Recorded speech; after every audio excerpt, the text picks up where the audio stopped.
Good afternoon. My name is Busola Father Johnson. I'm going to be your instructor for this class or for this particular topic under data analysis I will call Univariate Statistical Measures. When you're talking about univariate statistical measures, we are talking about using a, a particular data. You understand? For example, now in the score, in the sample that I'm going to use, I'm going to be talking about score. You understand? So by the time I'm using a particular variable, that's what they call a univariable, just a single variable. And in this single variable, I can easily measure the data and come out with what? With the variance, the standard deviation, and the coefficient of variance. So let's go to the major part, variance.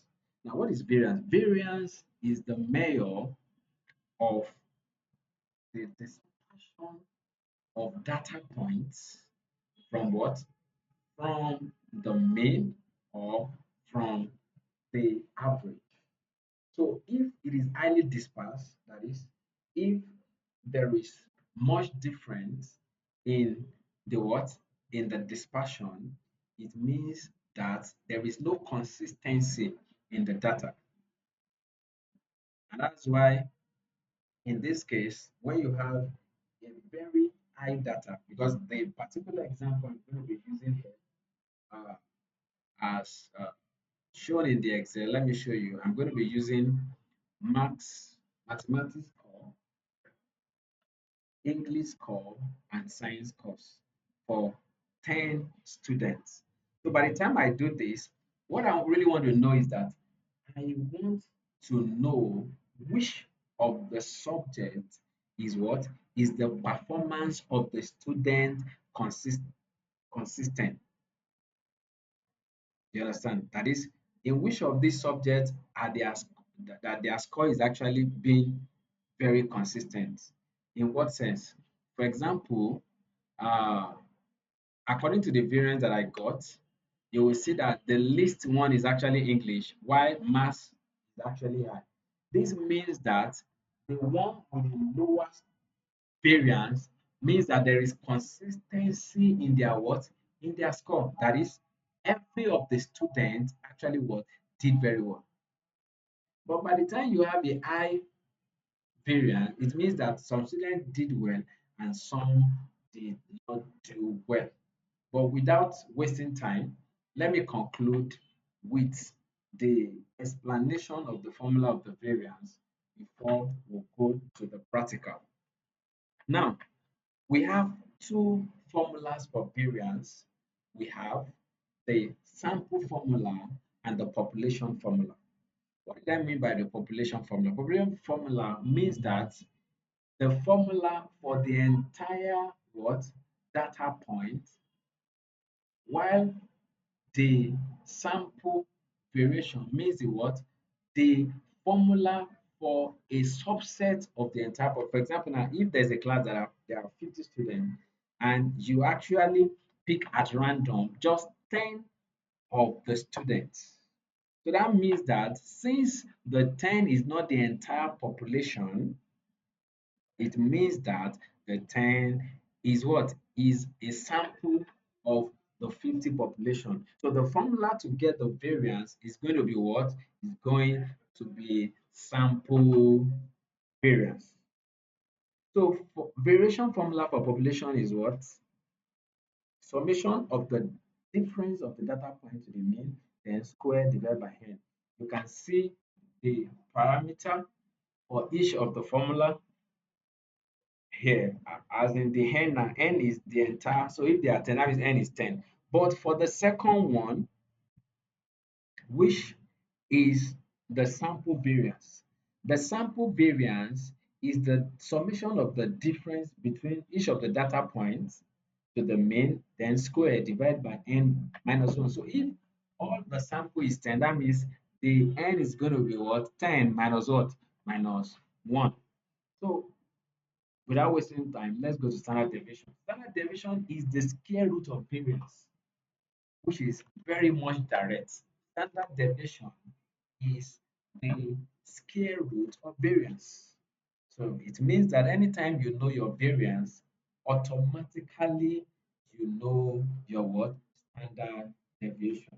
But in most cases, uh, when it comes to statistical measure in real life, it is better you use what? You use standard deviation because it's in its normal unit, unlike I mean normal measurement, unlike the variance that we actually square the what?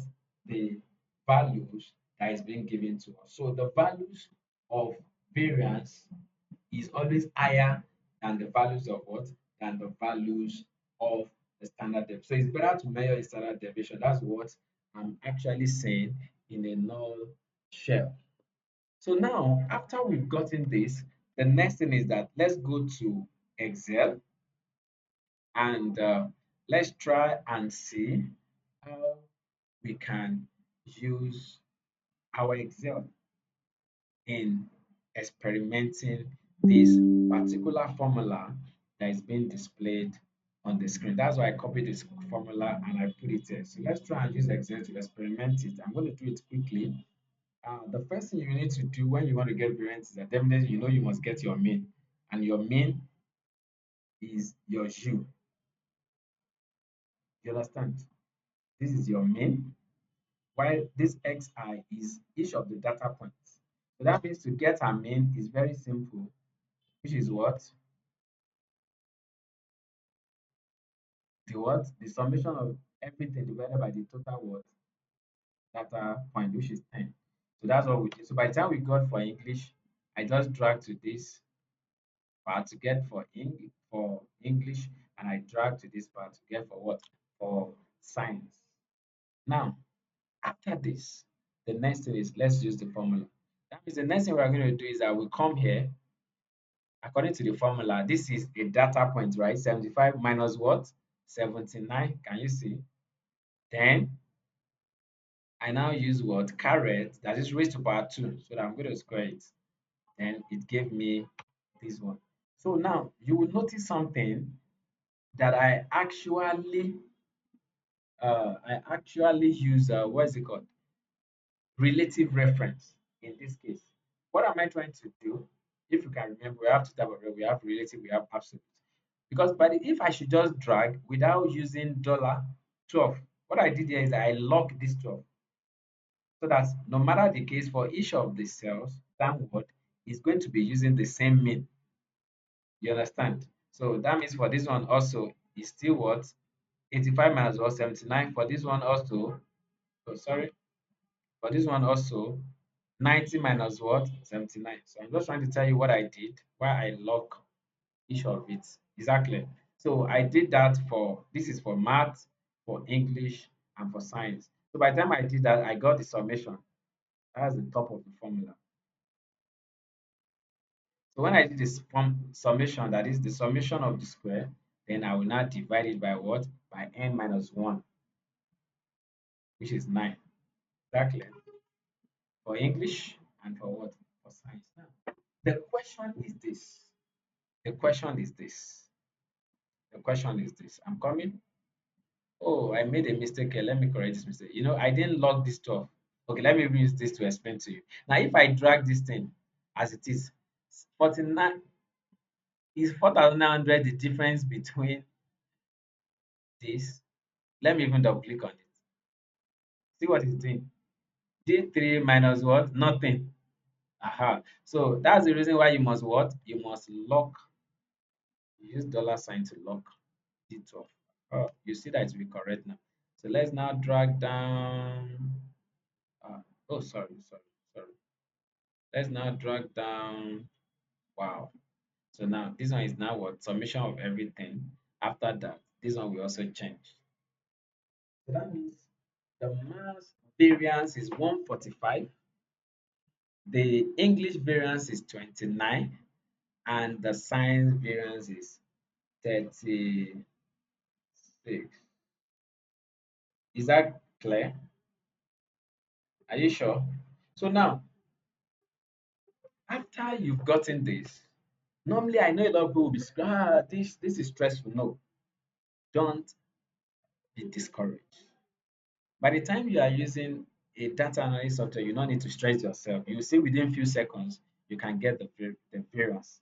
So after I'm able to get the variance with our software, the next thing I will do is that I will now explain you the application.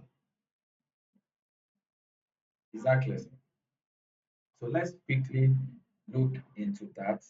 Then I will now try and explain to us before I round it up. Now, looking at this very well, I want to do, I want to use software this time around. So how will I do it? I'll go to my SPSS. Let me close this.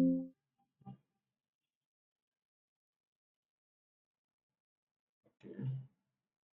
For people that does not know how to export, let me click on File, Open, Data. I want to get another one. Excel, uh, Variance Excel, Open. I'm just trying to show you how to. Okay. Automatically, can you see that what is in Excel? I've imported it here. So let's see. This is the variable view. So you don't need to stress yourself. It's a data view. Then after that, just imagine, just click on Analyze, Descriptive Statistics, Descriptives. Then you move, these are the major variables that you want to compare their variance. I will not even say that you want to compare because they are the same type of what? Type of data. They are all score. You understand? So by the time don't worry, very soon I'll be taking you covariance. That's where we can be talking about. Maybe I'm comparing size with price. So, but this one is is still univariant. So now I've dragged everyone there. I'll go to option, then I'll click on my mean. I don't need minimum maximum. I want to know the variance. Let me try this also. After that, continue. And I click on OK. Wow, very easy. What is the variance? 140, 145. Let's compare with what we had in Excel. Are we correct? 145 for maths. Let's shop for English. Let's shop for English. English is was 29, which is the least. Here, are we correct? 29. Then let's check for science. 36. Are we correct? It's also what? 36. So now, the major thing here is that English is the consistent. And the real application of this, or what I can connote from this, is that I can easily predict that the English scores of the students are what? Are more consistent. What did I mean by more consistent? It means that they actually perform closely to each other. Are you getting me?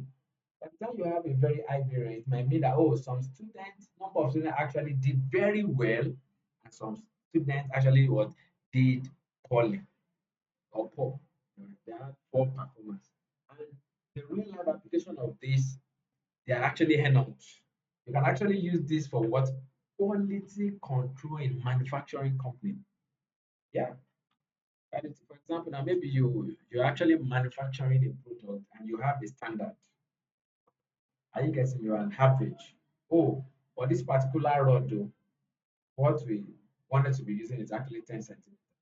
So by the time they've actually done a lot of production, they can actually do an analysis using variance in which they will compare, you understand, how the variance of this measurement to really know that fine, it could actually reduce or increase by few points, maybe 10.001. So at the you can compare it and know if they are what? They are actually what? Closely dispersed or highly dispersed. What I'm by highly, when there's high variance, and high variance means you are not maintaining your quality. Are you getting me? But low variance means that you are still what? maintaining the quality. So that's why we say that the application is quality control in manufacturing company. You can also use standard deviation or even variance for investment risk analysis. You understand? So let's look at standard deviation. Now, if I want to know the standard deviation, I don't even need to. Don't let me stress you with Excel. Just everything is there. Can you see that it has reduced this? It's just simply square root. You can use your calculator. The square root of variance will give you your what? Standard deviation. Exactly. The square root 29 is this. Why the square root of this is this? So with this, you can still know that what the this disperse is still what 5, which means that the English are very consistent, which means that the student actually did very well. And I mean, on the average, they did very well, and their scores are very consistent to each other. Then the last but not the least is the coefficient of variance. The coefficients of variance. Uh, in the next video that I'm going to do, I would explain why we need to look into coefficient of variance.